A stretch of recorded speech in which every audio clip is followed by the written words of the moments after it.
பள்ளி வாகனம் மீது ரயில் மோதி விபத்து ஏற்பட்டிருக்கிறது. இதில் 3 மாணவர்கள் பரிதாபமாக உயிரிழந்திருக்கிறார்கள். இவர்களோடு இணைகிறார் எமது செய்தியாளர் வெங்கட்ரமணன். வணக்கம். மேலும் விவரம். வணக்கம். இந்த தனியார் பள்ளி வாகனம் மீது ரயில் மோதிய விபத்து குறித்து வேனுடைய ஓட்டுநர் மற்றும் அந்த வாகனத்தில் பயணம் செய்த மாணவர்கள் அளித்த பேட்டியை நம்ம பார்த்திருந்தோம். ரயில்வே கொடுத்திருக்கக்கூடிய விளக்கத்திற்கு அப்படியே மாறாக இருக்கிறது. நிச்சயமாக பொதுமக்கள் இந்த விபத்தை நேரில் பார்த்தபோது என்ன தகவலை கூறினார்களோ அதே தகவலை தான் வேன் ஓட்டுநரும் மாணவர்களும் தெரிவித்திருக்கிறார்கள். அதாவது வேன் ஓட்டுநரை பொறுத்த வரைக்கும் நான் அந்த கேட் கீப்பரிடம் எதுவும் பேசவில்லை, கேட் திறந்தே இருந்தது அப்படிங்கிற தகவலை தான் வேன் ஓட்டுநர் வாக்குமூலத்தை அளித்திருக்கிறார். இது மிக முக்கியத்துவம் வாய்ந்ததாக பார்க்கப்படுகிறது. ரயில்வே துறை மீது ஏற்பட்டிருக்கக்கூடிய அந்த தவறுகளை மறைப்பதற்காக ரயில்வே மாற்றி பேசுகிறதா அப்படிங்கிற ஒரு கேள்வியும் இருந்திருக்கிறது.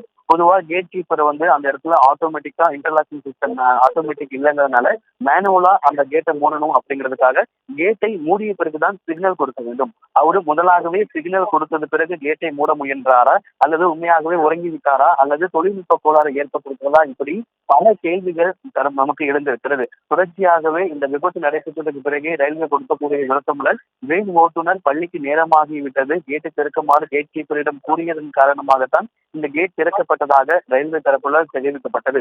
ஆனால் இந்த விபத்தை நேரில் பார்க்கக்கூடிய நபர்களாகட்டும் வேன் ஓட்டுநர் உள்ளிட்ட அனைவருமே கேட் கீப்பரை பார்க்கவில்லை, கேட் திறந்தே இருந்தது அப்படிங்கிற ஒரு வாக்குமூலத்திடம் கொடுத்திருக்கிறார்கள். தொடர்ந்து ரயில்வே தரப்பு அந்த இருக்கக்கூடிய தொழில்நுட்ப கோளாறு காரணமாகவோ அல்லது அந்த கேட் கீப்பர் தவறை மறைக்க ரயில்வே முயற்சிக்கிறதா அப்படிங்கிற ஒரு கேள்வியுமே இருந்திருக்கிறது.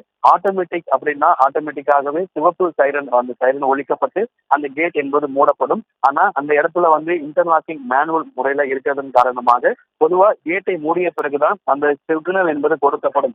அவரு அந்த இடத்துல இல்ல, அவர் இறங்கி விட்டதாக தொடக்கத்துல பொதுமக்கள் நேரில் பார்த்த பொதுமக்கள் தெரிவித்திருக்கிறார்கள். ஒருவேளை அந்த நேரத்துல அவருக்கு அந்த தூங்கி உறங்கி விட்டாரா, கேட்டை மூடாமல் சிக்னல் கொடுத்தாரா, இல்லைன்னா அந்த சிக்னல் ஏதாவது தொழில்நுட்ப கோளாரா, கடைசியாக அந்த கடைசி ரயில் நிலையத்திலிருந்து ரயில் புறப்படும் போது அங்கு இருக்கக்கூடிய தகவல் இவருக்கு பரிமாறப்பட்டதா, லோகோ பைலட்டுக்கு அவர் அந்த இடத்தை கடக்கும் பொழுது அவருக்கு சமிகை என்னவாக இருந்தது, இப்படி பல கேள்விகள் நம் முன்னே எழுந்திருக்கிறது.